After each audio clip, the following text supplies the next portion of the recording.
మనం బయట కొనుక్కొని తినే బోండాలు ఇలా ఇంట్లోనే టిఫిన్ సెంటర్ వాళ్ళు చేసే విధంగా పిండిని కలిపి చేయండి. చాలా బాగా వస్తాయి. ముందుగా ఒక బౌల్‌లో హాఫ్ కప్ పెరుగు వేసి ఉండలు లేకుండా బాగా కలపండి.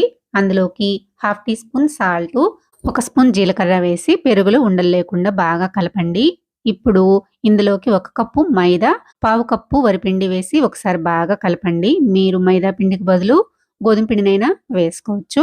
ఒకసారి బాగా కలిపేసి అందులోకి కొంచెం కొంచెం వాటర్ వేసుకుంటూ పిండిని 4, 5 నిమిషాల పాటు బాగా కలిపేసి మూత పెట్టేసి పక్కన పెట్టుకోండి. నేనైతే బ్రేక్‌ఫాస్ట్ కోసం రాత్రే కలిపేసుకున్నానండి. మీకు ఉదయాన్నే చూపిస్తున్నాను. ఇప్పుడు ఇందులోకి పావు టీ స్పూన్ సోడా వేసేసి ఒకసారి బాగా కలిపేసి ఆయిల్‌ని హీట్ చేసుకొని మీకు నచ్చిన సైజులో బోండాలు బాండీకి తగినన్ని వేసేసుకొని అటు ఇటు టర్న్ చేసుకుంటూ ఇలా గోల్డ్ కలర్ వచ్చేంత వరకు ఫ్రై చేసుకొని మీకు నచ్చిన చట్నీతోటి సర్వ్ చేసుకోండి. నా వీడియో నచ్చితే లైక్ చేసి సబ్స్క్రైబ్ చేసుకోండి. Thanks for watching.